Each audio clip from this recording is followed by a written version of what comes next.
के investment director Sridhar Sivaram sir, बहुत स्वागत है आपका 18 थैंक यू, मुझे बुलाने के लिए थैंक यू, धन्यवाद। और बहुत शुक्रिया सर, आपने समय दिया है और हमेशा आपसे बात करना बहुत एक प्लेजर का विषय होता है। मैं आज आपसे सबसे पहला क्वेश्चन ये समझना चाहता हूं, क्योंकि बाजार में काफी इस वक्त नेगेटिविटी फैली हुई है। अर्निंग्स को लेकर भी तमाम चीजें हैं, एआई ने आईटी सेक्टर की हालत खराब कर रखी है। इस वक्त आप मार्केट को कैसे देखते हैं? क्या वाकई इतनी परेशानी है या कुछ ज्यादा ही हमने उसको इमेजिन कर लिया है? तो मैं ये डेटा ऑलवेज मैं शेयर करता हूं कि अगर आप निफ्टी का डेटा देखें तो कैलेंडर ईयर पिछले 10 साल से हमें पॉजिटिव रिटर्न्स मिले हैं। ये शायद पहला साल होगा जहां हमें नेगेटिव रिटर्न मिलेगा।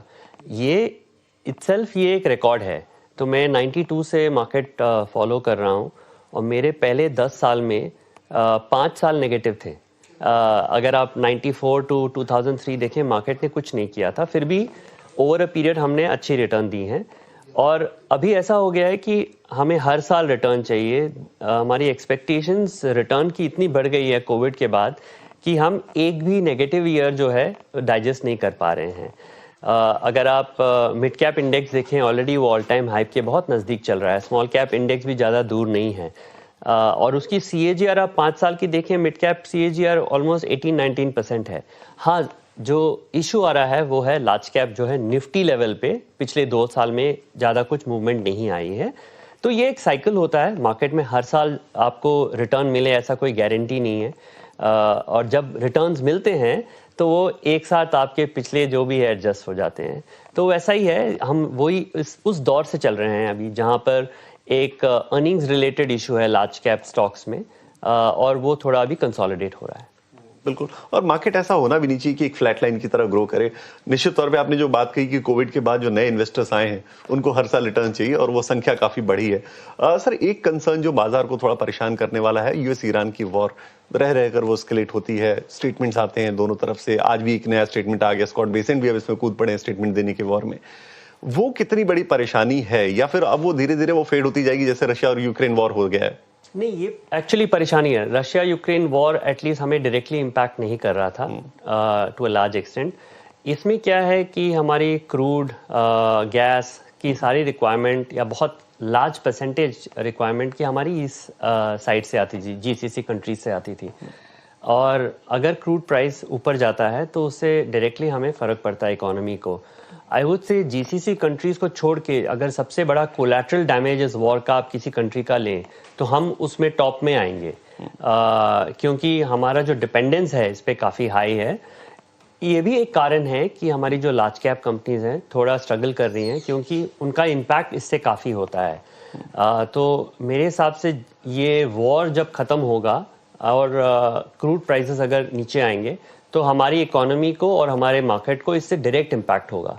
तो वो भी एक रीज़न है कि हमारी मार्केट इस समय जो है बिना डायरेक्शन के चल रही है। जो लार्ज कैप स्पेस देखें तो हम वही एक छोटे से 2000 पॉइंट के रेंज पे हम घूम रहे हैं, क्योंकि कोई क्लियर डायरेक्शन के लिए अर्निंग्स भी वैसा हमको नहीं मिल रहा है, या अर्निंग्स आउटलुक भी ऐसा नहीं मिल रहा है कि यहाँ से चले। तो जो बाहर के निवेशक हैं जिसको FII बोलते हैं, उनको और ऑप्शंस हैं दूसरे कंट्रीज में जहां अर्निंग्स ग्रोथ बहुत स्ट्रांग है। तो इसके लिए हम लास्ट 2 साल में अगर आप देखें तो FII सेलिंग जो है बहुत हाई हुई है।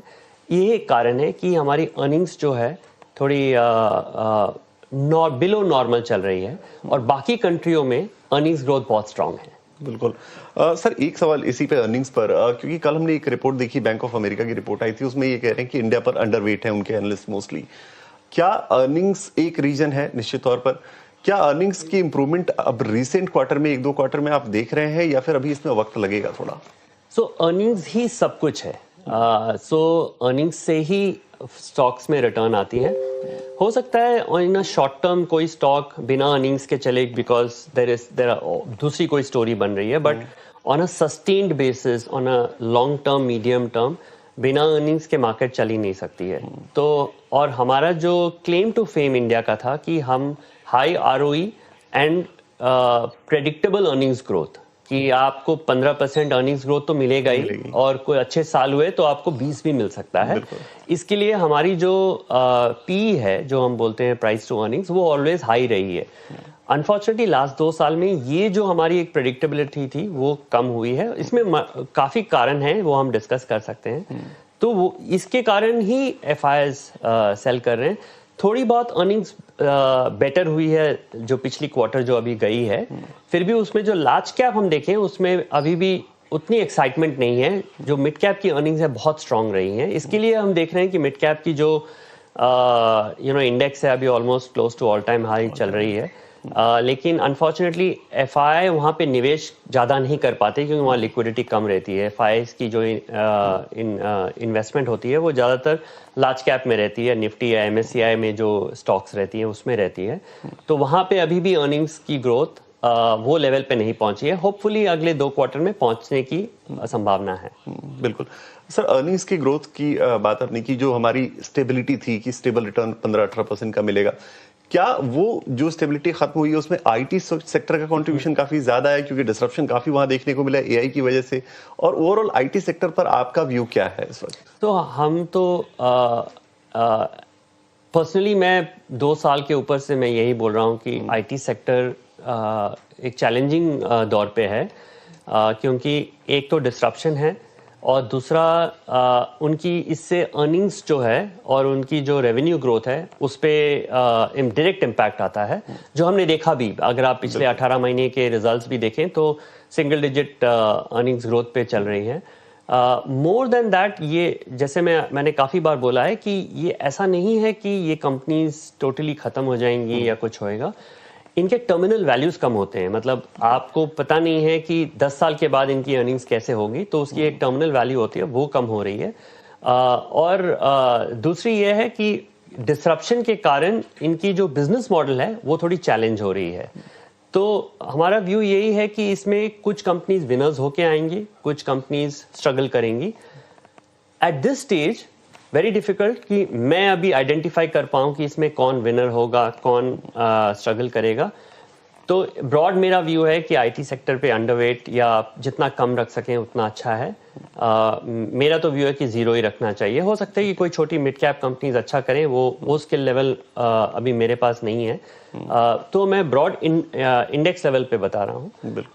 एंड मुझे नहीं लगता कि ये बहुत जल्दी चेंज होगा। ये डी-रेटिंग इवेंट इसको मैं बोलता हूँ कि स्टॉक जो 25 टाइम पी पे चल रही थी अभी 15 पे आ गई। अगर आप यूएस कंपनीज को देखें, सिमिलर कंपनीज वो सिंगल डिजिट पी पे चल रही हैं, तो हो सकता है कि ये कंपनीज भी सिंगल डिजिट पी पे जाएं। मैं ऑलवेज एग्जांपल देता हूँ कि मीडिया सेक्टर जिसका आप अच्छा ट्रैक करते हैं, तो अगर वो कंपनीज देखें कि 5 साल पहले ओटीटी का उनका इम्पैक्ट आया था, वो इमीडिएटली, ऐसा नहीं कि वो कंपनीज खत्म हो गई हैं, वो आज भी हैं, लेकिन वो सब सिंगल डिजिट पी पे आ गई हैं क्योंकि ओटीटी ने इम्पैक्ट किया है उनको।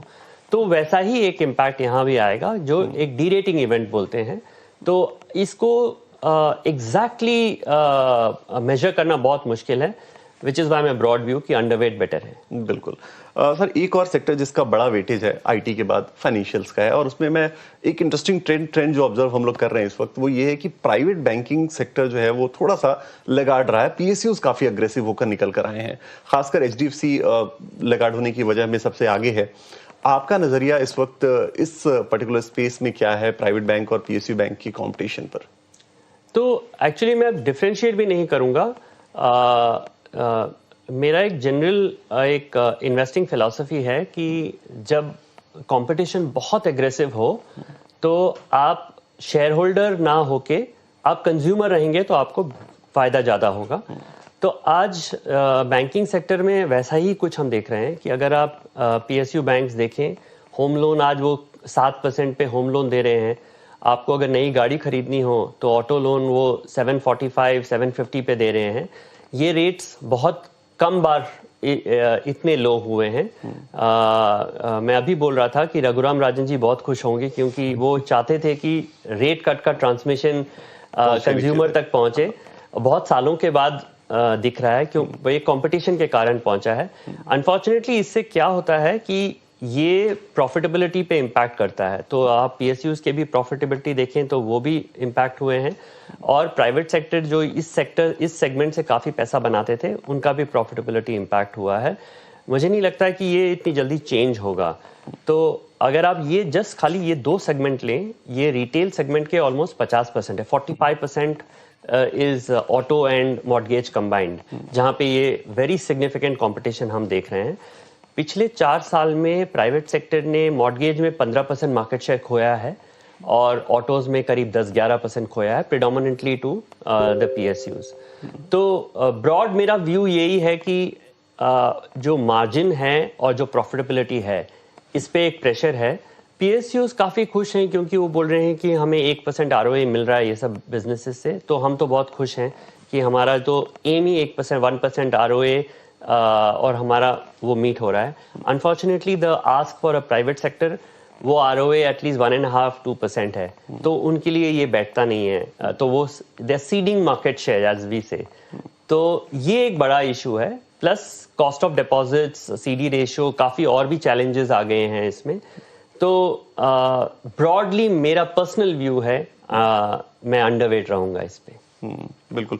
सर, समय की हालांकि कमी है, लेकिन 2 क्विक क्वेश्चंस मैं आपसे पूछना चाहता हूँ। एक तो आप सेक्टोरल अगर मैं समझना चाहूँ तो कौन से सेक्टोरल इंडाइसेस पर आप बुलिश हैं, कौन से सेक्टर्स पर आप बुलिश हैं यहाँ से, इस चीज़ को ध्यान में रखते हुए कि ईयू के साथ हमारी एक डील भी हो रही है, एफटीए भी अब लागू हो रहा है उसका, और दूसरा अर्निंग्स जो हम देख रहे हैं उसको देखते हुए।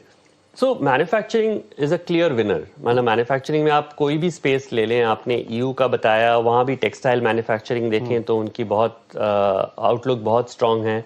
पावर इक्विपमेंट मैन्युफैक्चरिंग ले लीजिए, केमिकल्स ले लीजिए, सीडीएमओ ले लीजिए, डिफेंस ले लीजिए, ये सब में मैन्युफैक्चरिंग कंपनी से मैं लास्ट 2-3 दिन में भी बहुत सारी कंपनी से मिला, आउटलुक बहुत स्ट्रांग है। हाँ, पर मैं एक वार्निंग देना चाहूँगा कि इन काफ़ी कंपनीज में वैल्यूएशंस काफ़ी स्ट्रेच हो गई हैं इसमें, बट इसमें अपॉर्चुनिटीज़ मिलती हैं। मतलब अगर आप अपना होमवर्क करें तो इसमें एंट्री का अपॉर्चुनिटी मिलता है, क्योंकि ये लीनियर नहीं होती इनकी अर्निंग्स, क्योंकि कहीं ना कहीं कोई क्वार्टर्स में एग्जीक्यूशन का इशू होता है। ये हर क्वार्टर 15 या 20% या 25% वाली कंपनियां नहीं हैं, कभी कभी ज़्यादा होता है, कभी कम होता है, तो आपको अपॉर्चुनिटीज़ मिलती है। पर यहाँ पे स्ट्रक्चरली अगर आप 4-5 साल का व्यू लें तो ये manufacturing segment looks very interesting. मैं